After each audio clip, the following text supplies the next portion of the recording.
rodeados de ti, de tu poder, de tu presencia, Señor, de tu salvación, Señor, en cada uno de nosotros, Padre. Que tu amor, Señor, inunde cada uno de nuestros corazones en esta hora, Señor, y seamos llenos de tu Espíritu Santo, Señor Jesús. Oh, bendito eres, Señor. Nuevas fuerzas yo tendré y me levantaré como las águilas por el poder de tu amor. Así es, Señor, el poder de tu amor, Señor, en cada uno de nosotros, Padre. Transforma, Señor, con tu amor, Señor, cada uno de nuestros corazones, Padre. Tu palabra dice, Señor, que el amor echa fuera el temor, Padre. Si alguno de los que estamos aquí presentes estamos siendo echados por el temor, lo echamos fuera en el nombre de tu amado Jesucristo, Padre, por tu amor, por tu poder en cada uno de nosotros, Señor. Cerca, oh, bendito eres, Rey. Grande eres, Señor. Y al esperar nuevas fuerzas yo tendré y me levantaré como las águilas por el poder de tu amor. Bendito eres, Señor. Y me levanto Gracias, Jesús. como las Grande eres, Padre. águilas por el poder de tu amor. Démosle un fuerte aplauso a nuestro Señor, amén. Amén, aleluya.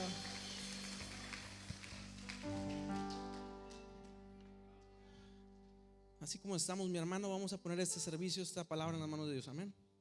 Gracias, Señor, en esta hora, Padre. Te pedimos, Señor, por esta palabra, Señor, que tú vas a traer a nuestras vidas, Padre. Te pedimos que tú hables a nuestros corazones, Señor, y que esta palabra quede sembrada en cada uno de nuestros corazones, Señor. Te pedimos, Espíritu Santo, que tú transformes por medio de tu palabra nuestras vidas, Señor Jesús. Gracias por todo, Señor, amén. Pueden tomar sus lugares, hermanos.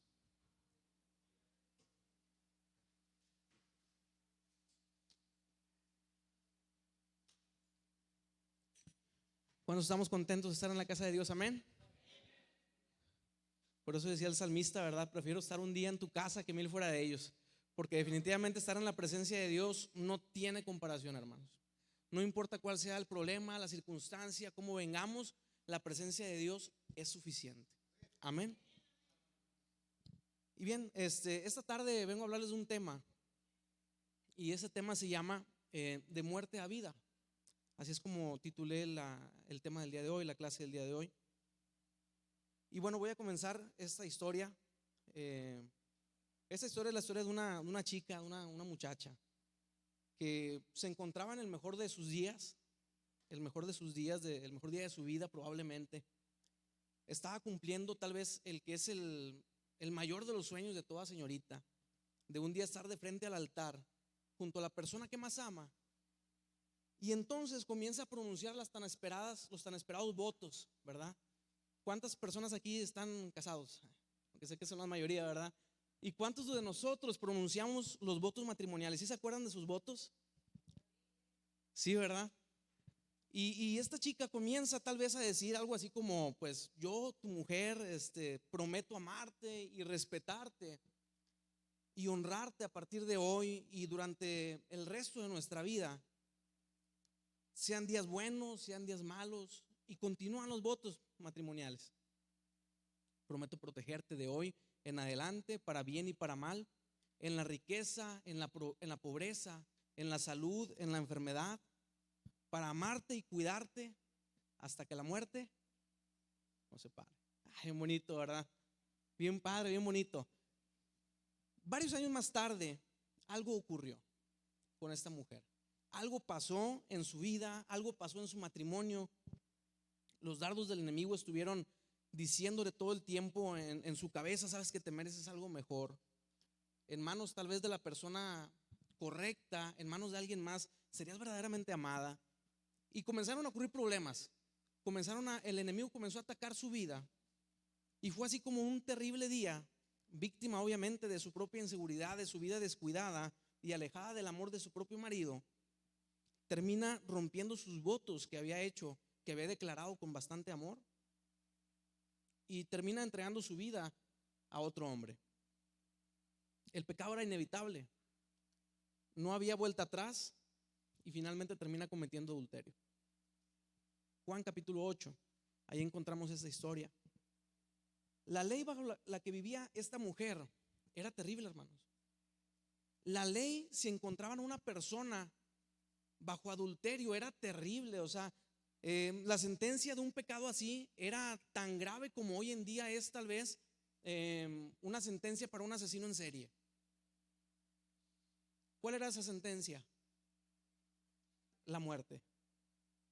La muerte, y era una muerte terrible. Ella tenía que ser legalmente, tenía que ser apedreada al centro de la ciudad, frente a todos por el pecado que había cometido. Pues algunos días antes de esta terrible historia que acabamos de leer, Jesús acababa de subir a Jerusalén, ¿sí?, durante una fiesta judía. Y después de un impresionante milagro, que por cierto, este milagro con un paralítico que llevaba casi 38 años en esa condición, ¿recuerdan esa historia? Que hace 15 días el hermano Caleb nos hizo el honor de compartirla. Jesús menciona las siguientes palabras sobre las cuales vamos nosotros a tratar este tema, y les invito a que me acompañen a Juan capítulo 5, versículo 25. Cuando lo tengan me indican con un amén.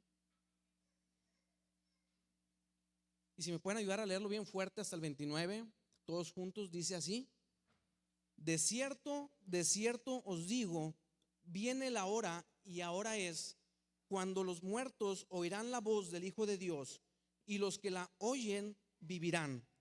Porque como el Padre tiene vida en sí mismo, así también ha dado al Hijo el tener vida en sí mismo. Y también le dio autoridad de hacer juicio por cuanto es el Hijo del Hombre. No os maravilléis de esto, porque vendrá hora cuando todos los que están en los sepulcros oirán su voz, y los que hicieron lo bueno saldrán a resurrección de vida, mas los que hicieron lo malo a resurrección de condenación. Y este pasaje comienza diciendo una palabra muy interesante, ¿verdad? Algo muy raro. Dice ahí en el 25: viene la hora, y ahora es, cuando ¿qué? Los muertos oirán. Yo no sé ustedes, pero yo no conozco ningún muerto que haya escuchado algo, ¿verdad?, alguna vez en la vida. ¿Cómo es esto posible? ¿A qué se refiere Jesús cuando está pronunciando estas palabras? ¿Sí? Que dice, los muertos oirán. ¿Cuáles muertos, hermanos?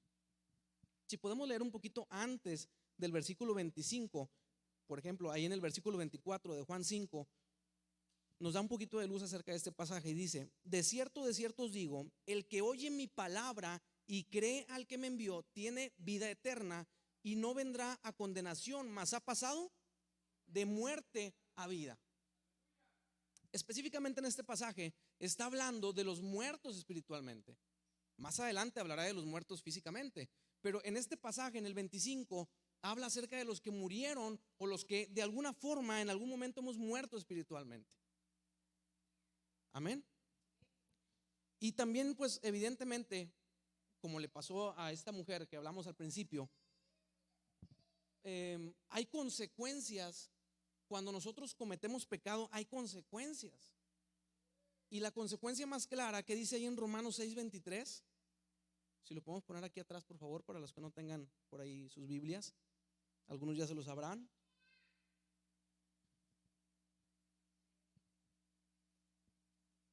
Dice: porque la paga del pecado es ¿qué? Muerte.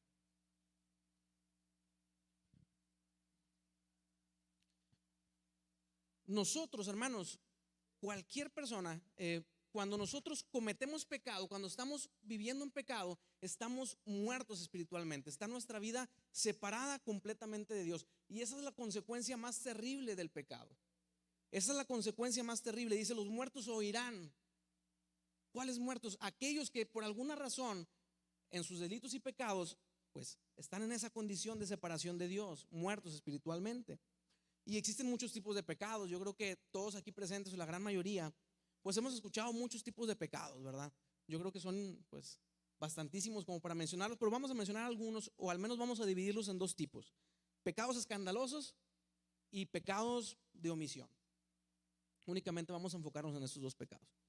Por ejemplo, pecados escandalosos. ¿Qué se les ocurre, hermanos, con un pecado así escandaloso? Adulterio. Sin duda, ¿verdad? Lo que le pasó a esta mujer, terrible, ¿sí? No solamente estaba en pecado, sino que fue sorprendida en pecado, ¿sí? No solamente tenía vergüenza, sino que ahora había recibido una condenación. Ella sabía que si era sorprendida iba a ser condenada. Esto era definitivo, hermanos, ¿sí? Muchas veces nosotros, cuando estamos a punto, estamos cometiendo un pecado, sabemos la consecuencia, porque de alguna forma Dios nos ha hablado por medio de su palabra, y aún así continuamos pecando. ¿Qué otro pecado habrá por ahí escandaloso? Fornicación, definitivamente, ¿verdad? Y ese pecado de fornicación pues también, o sea, no se quisiera ni mencionar entre los jóvenes, adolescentes, ¿verdad? Es algo muy vergonzoso, pero también ocurre este pecado de fornicación. ¿Qué otro pecado? Ira, por ejemplo, celos, juzgar a otros.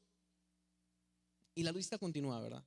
Pecados escandalosos que todos vemos, que todos sabemos. El hermanito está en pecado, ¿verdad? La hermanita está en pecado, y yo creo que por eso está en juicio, ¿verdad? Son muy fáciles de identificar esos pecados. Pero hay otros pecados que son pecados de omisión, hermanos, ¿sí? Por ejemplo, no amar al prójimo, ¿sí? Yo puedo tener aquí enfrente a Misraín, enfrente a Abimael, pero a lo mejor yo no los amo en el amor del Señor, ¿verdad? A lo mejor me molesta su presencia, me caen mal. Santo, ¿verdad?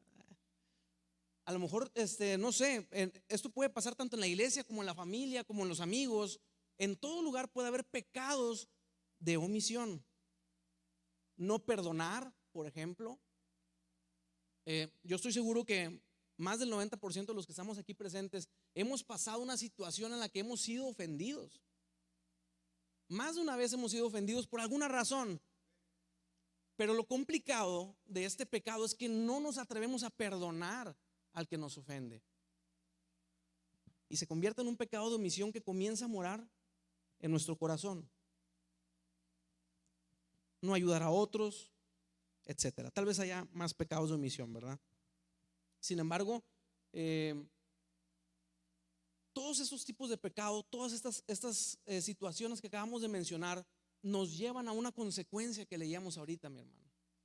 Porque la paga del pecado es muerte. Y desafortunadamente, muchas ocasiones estamos muertos espiritualmente por nuestros delitos, por nuestros pecados. Más adelante vamos a ver, hasta que conocemos a Cristo, evidentemente. Pero estamos muertos en delitos y pecados. Hay un sermón, el sermón bien conocido, que es el Sermón del Monte, en Mateo 5, 6 y 7, esos 3 capítulos que hablan mucho acerca de toda la enseñanza que dio Jesús. Y ese Sermón del Monte comienza hablando Cristo y comienza a decir acerca del adulterio, comienza a decir acerca de la ira, comienza a decir acerca del divorcio, de todo ese tipo de pecados. Pero Él comienza a decirlos de una forma muy diferente. Por ejemplo, oísteis que fue dicho, ¿verdad?, que aquel que se acerque con la mujer de su prójimo está en adulterio. Pero yo les digo que todo aquel que la desea en su corazón ya adulteró. Y pone más complicada la situación. O sea, si de por sí un pecado escandaloso, a lo mejor lo podemos evitar mientras no me vea, nadie sabe. A lo mejor un pecado de omisión puede que ni siquiera yo sepa que esté en pecado. Pero de pronto ahora ya comienza a entrar en nosotros el pensamiento, los pecados que hay en nuestro corazón. Y eso sí lo sabemos, hermanos. Esos pecados que Jesús comenzó a mencionar en el Sermón del Monte, uno tras otro, son pecados difíciles. Son pecados que a veces tenemos en nuestra vida. ¿Cuántos de aquí, levanten su mano bien alto, quieren permanecer en la muerte? Ay, qué bueno, ¿verdad? No, ¿por qué? Porque Dios nos ha llamado ¿a qué? A vida. Y ese es el segundo punto que quiero tocar, ¿verdad? Están muy tristes, hermano, están puro de pecado, ¿verdad? No, vamos a hablar de la vida, eso es lo que venimos a hablar hoy. Jesús tiene vida, amén. Lo que leíamos ahorita en Juan capítulo 5, versículo 26 dice: como el Padre tiene vida en sí mismo, así también ha dado al Hijo, ¿qué? El tener vida en sí mismo también. Cristo, mi hermano, y él mismo lo declara, ¿verdad? Yo soy el camino, la verdad y la vida. Amén. Cristo tiene vida, Él es la vida, pero también Él tiene vida para dar a los demás. ¿Cuántos hemos escuchado por ahí la historia de Lázaro? Amén. La historia de Lázaro es bien conocida. ¿Qué había pasado con Lázaro? ¿Llevaba cuántos días de muerto? Bueno, y aquí ya estamos enfocándonos en una muerte física, en una muerte ya de una persona que había perdido la vida físicamente y llevaba 4 días de muerto. Probablemente su piel ya estaba descompuesta, sus órganos internos ya estaban destruidos, ya olía feo, eso lo dice la Biblia, ¿verdad? Sin embargo, Dios tenía el poder suficiente para decirle: Lázaro, sal fuera. Amén. Dios tiene vida, hermanos, no solamente en sí mismo, sino para compartir esa vida a nosotros. Y lo importante de la vida, lo importante de saber esto es que tenemos que entender que Dios puede librarnos de cualquier pecado. Dios puede sacarnos de muerte a vida. Amén, como lo leíamos en un principio. Y lo más impresionante y lo que cataloga y lo que pone a Jesús, obviamente como el Hijo de Dios, es que tuvo poder para darse vida a sí mismo a través de la resurrección. Amén. Nadie en la historia va a poder hacer lo que Jesús hizo. Amén. ¿Por qué? Porque Él es la vida. Ni siquiera la muerte lo pudo contener. Amén. Y finalmente sabemos que Cristo vencerá la muerte también en el futuro. En Apocalipsis 20:14, ¿alguien me puede ponerlo acá atrás? Apocalipsis 20:14, ¿qué dice?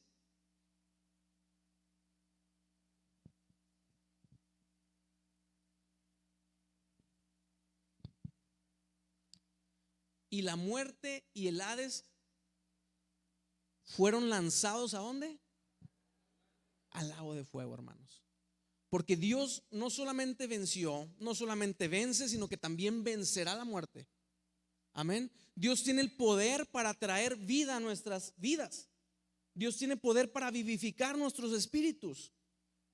Entonces la pregunta ahorita no es si Cristo tiene vida o no. La pregunta es: ¿cómo encontramos esa vida? ¿Cómo encontramos a Cristo? Yo no sé si alguien nos visita por primera o segunda vez, o es nuevo en el evangelio y va aprendiendo y dice: pues todo está muy bien, qué padre, pero ¿cómo le hago para encontrar a Jesús? Para responder esta pregunta nos vamos a Juan, nuevamente lo que estamos leyendo, capítulo 5, y ahí en el 25 dice así: de cierto os digo, viene la hora y ahora es, cuando los muertos ¿qué? Oirán ¿qué? La voz. ¿De quién, hermano? Del Hijo de Dios, de Cristo, del que tiene poder para vivificar, del que tiene poder para levantar. Amén. Y hace como 15 días la hermana Silvia hacía una analogía, bueno, más bien daba un dato muy interesante acerca de por qué decía que oiremos, ¿verdad? La fe viene por el oír, ¿qué? La palabra de Dios. Pero ¿por qué decía que por el oír y no por el leer la palabra de Dios? Y nos comentaba ella, ¿verdad? Y tiene sentido y tiene razón, que se refiere a que en aquel tiempo generalmente se acostumbraba a que la gente fuera a las sinagogas a escuchar la palabra, ¿verdad? Y de esa forma escuchaban la voz de Dios. Nosotros hoy en día tenemos algo increíble, hermanos, que es la palabra de Dios impresa en nuestro idioma, en nuestro celular, en diferentes versiones. Tenemos la palabra de Dios a nuestro alcance. ¿Cómo conocemos a Cristo? Escuchando. ¿Quiénes escucharán su voz? Todos podemos escuchar la voz de Dios, pero dice también ahí: los muertos en pecado. Juan 5:24, lo que leíamos ahorita. Los muertos en pecado podrán escuchar la voz de Dios. ¿Los muertos físicamente?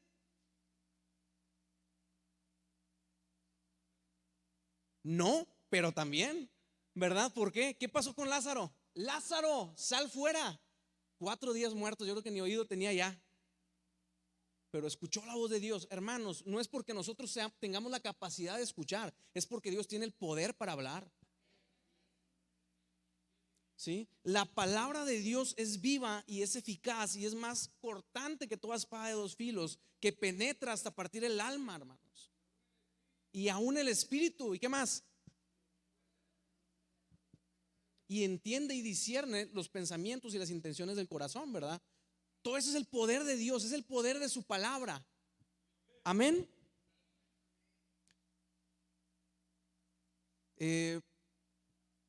Ahora la pregunta es, bueno, ¿cómo escuchamos su voz? Por su palabra. Vamos allá a Juan capítulo 8, más adelantito, hermanos. Y ahora sí, vamos a leer la historia de la mujer que les leí al principio.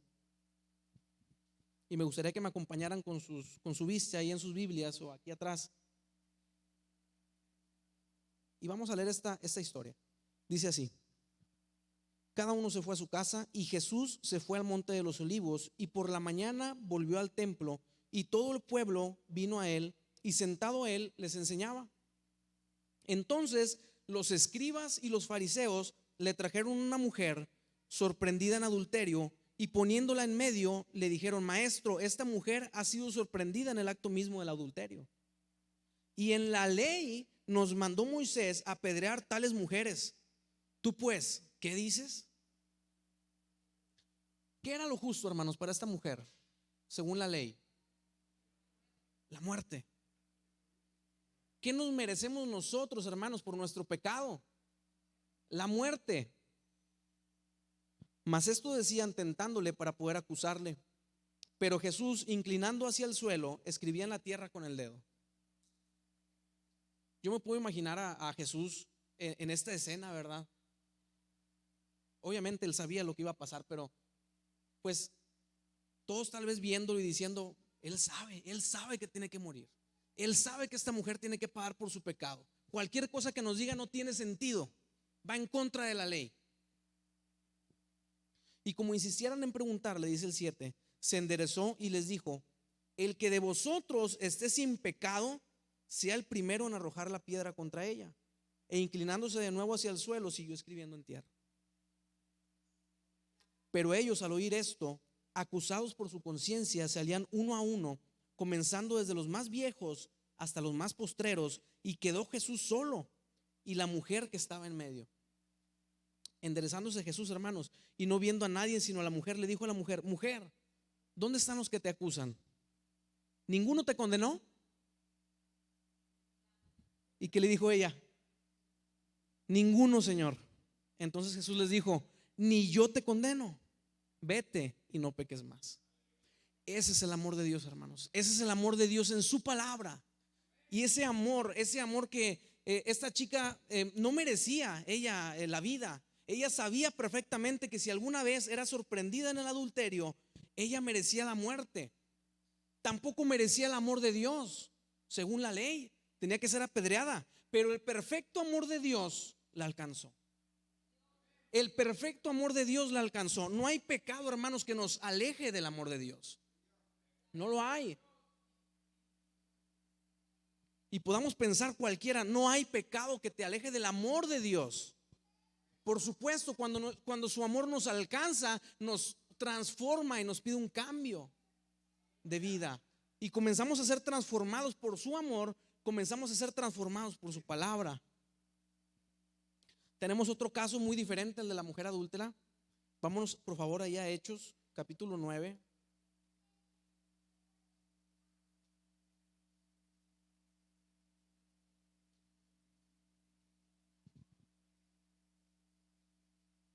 Y vamos a leer desde el versículo 1 hasta el 6.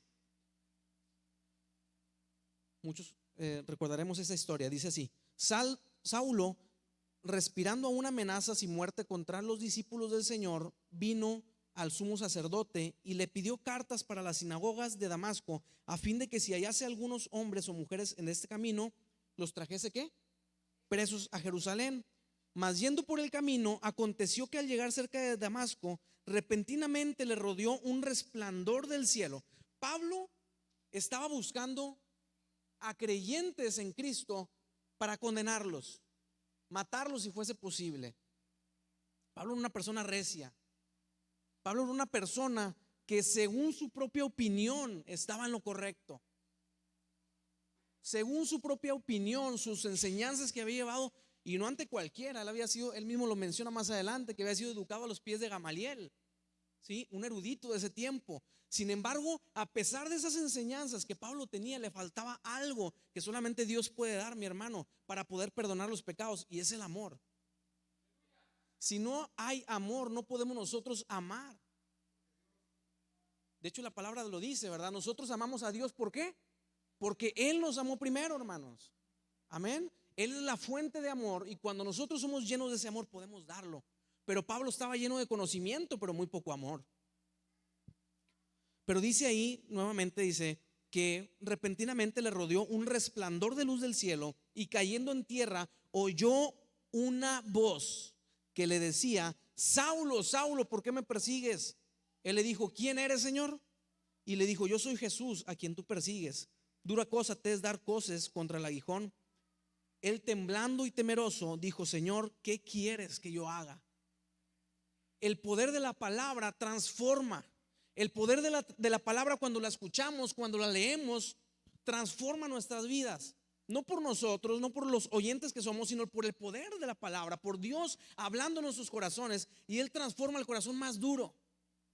Un Pablo que iba decidido a matar, por la voz de Dios y por su palabra, fue transformado en un instante, que le dijo: Señor, ¿qué quieres que haga? ¿Qué deseas que yo haga?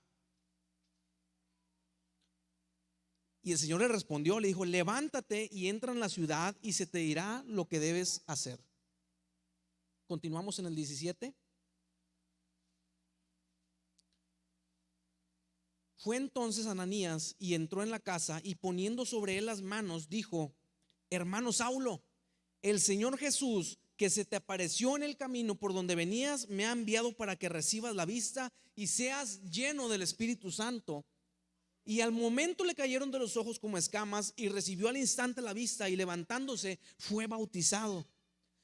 Y habiendo tomado alimento, recobró fuerzas. Amén. Y estuvo Saulo por algunos días con los discípulos que estaban en Damasco. Y el siguiente título del versículo 20, ¿cómo dice? Saulo predica en Damasco. Amén. Ese es el poder del evangelio, ese es el poder de la palabra, hermanos. Ese es el poder del amor de Dios. Amén. Dios transforma nuestra vida, nuestro pasado, que no sé cuál sea, ni me interesa saberlo, pero Dios puede transformar el pasado de cualquiera de nosotros en vida. Dios puede transformar un pasado oscuro, un pasado triste, un pasado lleno de pecados en vida. Amén. Y hacernos siervos, obviamente, para Él, para su gloria. Amén. Y fíjense, Pablo, como dato interesante, es que Pablo, pues, siendo una persona muy legalista, muy apegado a la ley, terminó siendo el principal precursor de ¿qué? Promotor de la ¿qué? De la gracia. Amén. Del amor de Dios por medio de la gracia. Amén. Bien, vamos a Mateo 13.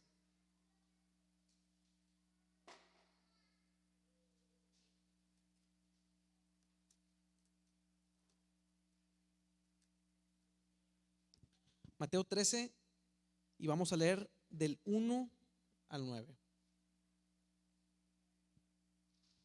Dice así: aquel día salió Jesús de la casa y se sentó junto al mar, y se le juntó mucha gente, y entrando él en la barca se sentó, y toda la gente estaba en la playa, y les habló muchas cosas por parábolas, diciendo: he aquí, el sembrador salió a sembrar, y mientras sembraba, parte de la semilla cayó junto al camino, y vinieron las aves y la comieron. Parte cayó en pedregales, donde no había mucha tierra, y brotó pronto, porque no tenía profundidad de tierra. Pero salió el sol, se quemó, y porque no tenía raíz, se secó. Y parte cayó en espinos, y los espinos crecieron y la ahogaron. Pero parte cayó en buena tierra y dio fruto, cual a 100, cual a 60 y cual a 30 por uno. El que tiene oídos para oír, oiga. Mis hermanos, la palabra de Dios siempre será la solución. La palabra de Dios siempre va a ser la solución a cualquier problema que nosotros tengamos, porque es Dios hablándonos. ¿Sí? Yo no sé por qué a veces decimos, ¿verdad? Es que Dios no me habla. Es que yo siento que Dios no me habla, y llevo un mes que no escucho la voz de Dios, ¿verdad? Dios nos habla todos los días por su palabra, mis hermanos. Esta es la palabra de Dios, es la palabra profética más confiable. Amén. y a través de ella Dios nos habla. Si queremos escuchar su voz, hay que leer su palabra y Él nos va a hablar y nos va a hablar y nos vamos a empezar a nutrir de su palabra. Pero hay algo bien interesante que nos muestra en esta parábola del sembrador. La palabra es buena, la palabra es viva, la palabra es eficaz, pero si cae sobre la piedra, no va a tener fruto. Si nuestro corazón no es una tierra fértil, mi hermanos, jamás se va a producir el fruto de la vida que Cristo quiere darnos. Amén. Nosotros debemos de tener un corazón fértil, un corazón donde la palabra que sea sembrada pueda traer frutos por medio del Espíritu Santo. Amén. Dios desea transformar nuestra vida, Dios desea transformar la vida de cada uno de los que estamos aquí, pero necesitamos ser tierra fértil. Y tal vez en alguna ocasión tú hayas dicho o hayas pensado, bueno, es que Ángel, tú no conoces mi vida, tú no conoces mis problemas, tú no sabes en lo que yo le fallé a Dios en esta semana. No necesito conocerlo, mi hermano. La palabra de Dios dice en Apocalipsis 3:15, dice, ojalá fueras frío o fueras caliente. ¿Por qué dice esto? Porque alguien frío, mi hermano, puede recibir el calor del Espíritu Santo. Alguien que está apartado puede recibir el calor del Espíritu Santo y volver a vivir por medio de la palabra de Dios, por medio de la vida que Cristo da. Amén. Si nos regresamos a Juan capítulo 5, 29.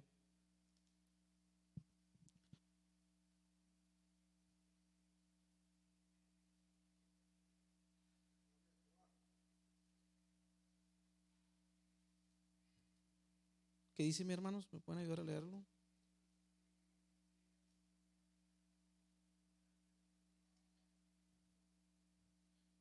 Gracias, hermanos. Y los que hicieron lo bueno saldrán a resurrección de vida, mas los que hicieron lo malo a resurrección de condenación. ¿A dónde se quiere usted, hermano? ¿Qué tipo de resurrección quiere tomar? ¿Vida o condenación? Vida, ¿verdad? Queremos la resurrección de vida, pues Cristo es la resurrección y la vida. Cristo es la resurrección de la vida y Dios nos promete vida eterna. ¿Qué dice San Juan 3:16? Todos juntos. Porque de tal manera amó Dios al mundo que ha dado a su Hijo unigénito para que todo aquel que en Él cree no se pierda, mas tenga vida eterna, hermanos. Esa es nuestra esperanza. Bueno, está todo muy bien, Ángel, está todo muy padre, pero ¿para qué me sirve tener vida? ¿Para qué me sirve ir delante de Dios a que perdone mis pecados si yo estoy bien? Bueno, es porque Dios ha prometido algo mucho más allá de nuestros límites, es la vida eterna. Es un día estar delante de Él, de su presencia. Pero mientras estamos en la tierra, ¿qué va a pasar? Algunos dicen, bueno, mi expectativa de vida es unos 80 años, ¿verdad? Pero habrá quienes lleguen a los 90, a los 100, a los 120, no sé, ¿verdad? ¿Qué va a pasar con nosotros mientras estemos aquí en la tierra? Si me puedes poner por favor atrás, 2 Corintios 5:17.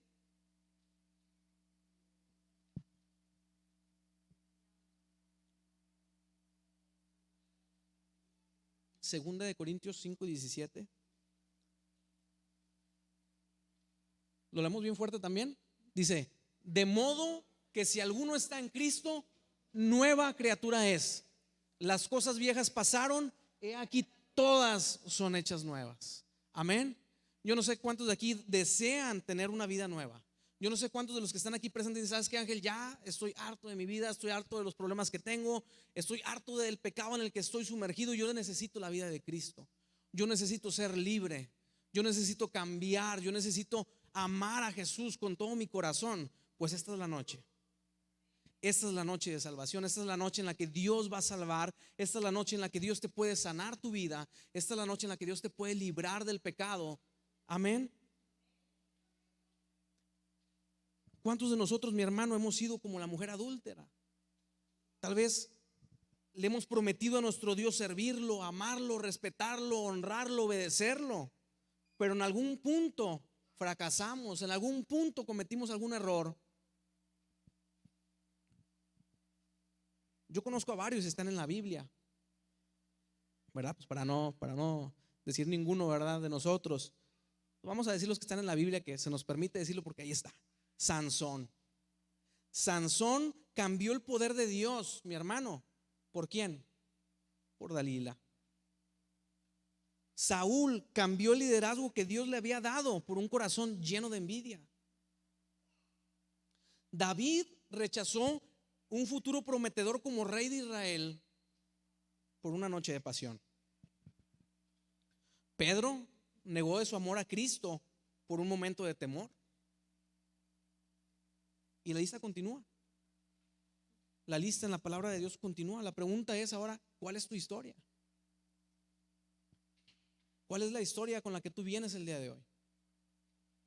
¿Cómo hemos negado a Cristo? ¿Cómo hemos desobedecido a Cristo? ¿Cómo hemos apartado nuestra vida? Tal vez nuestra vida, mi hermano, esté muerta espiritualmente y necesitamos de la vida de Jesús. Y no tiene nada de malo reconocerlo. Al contrario, por eso estamos aquí. La casa de Dios es un hospital. La casa de Dios es el lugar donde Dios viene a sanar al enfermo, y principalmente al enfermo del corazón. Póngase de pie, mi hermano.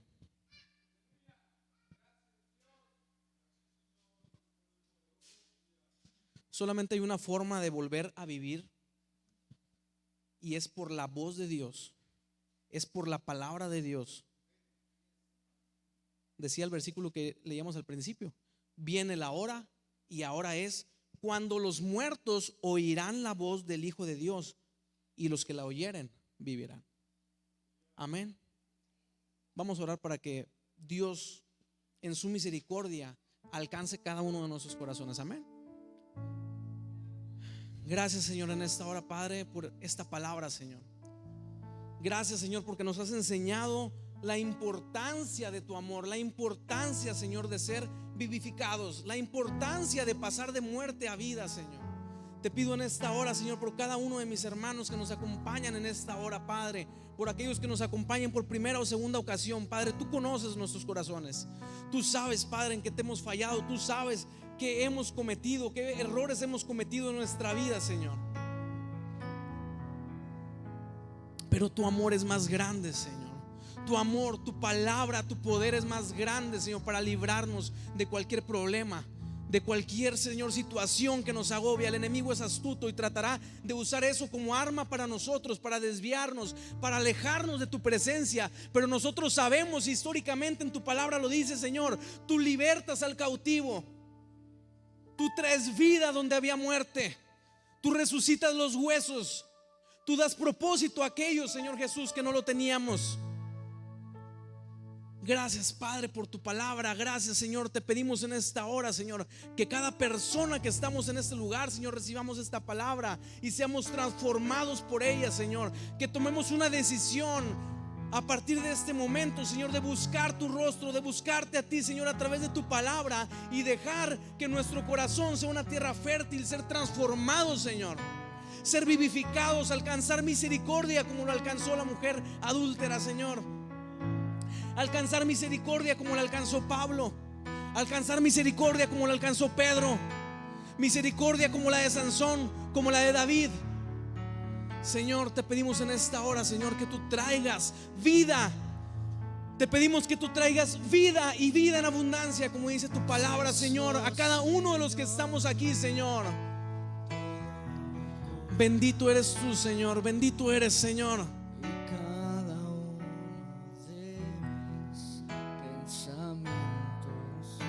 Yo no sé si hay alguien aquí que nos visite por primera o segunda vez y desee recibir esta vida. Yo no conozco tu problema, yo no conozco el problema que estés pasando en tu corazón, pero Dios lo sabe. Y Dios está dispuesto a transformar tu corazón. Si hubiese alguien que quisiera recibir a Cristo como su Salvador, favor de levantar su mano, y alguien se acercará con usted y orará por usted ahí donde está. No lo vamos a hacer pasar aquí. Gloria a Dios. Gloria a Dios, mi hermana. Gloria a Dios, hermana. Le voy a pedir a mis hermanas que nos apoyen a orar por mis dos hermanas que levantaron su mano.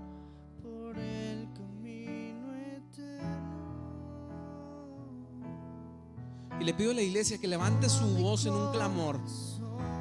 Mis hermanos, el enemigo está como león rugiente buscando a quien devorar. En esos tiempos el enemigo está como león rugiente buscando a quien devorar, y tratará de evitar a toda costa que la gente llegue a los pies de Cristo.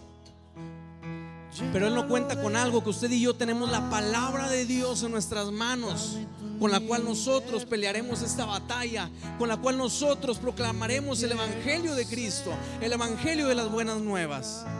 Oh Señor, te pedimos en esta hora, Señor, te agradecemos, Padre, por mis hermanas, Señor, que hoy han decidido, Señor, ellas seguirte, conocerte, ser transformadas por el poder de tu gloria, por el poder de tu palabra, Señor. Gracias, Jesús, porque tú eres bueno, Señor. Te pedimos que traigas sabiduría, Señor, a sus vidas. Te pedimos que te reveles a ellas por medio de tu palabra, Señor, que les des fortaleza, Señor. Y si tienen una necesidad, si tienen un problema, Señor, sabemos que tú eres fiel y justo, Señor, que tú eres poderoso, Señor, para librar de cualquier problema, de cualquier situación, Señor. Gracias, Padre, porque en esta hora sabemos que hay fiesta, Señor. Gracias, Señor. Bendito eres, Señor Jesús. Límpialo con tu sangre. Gracias, Señor Jesús. Jesucristo.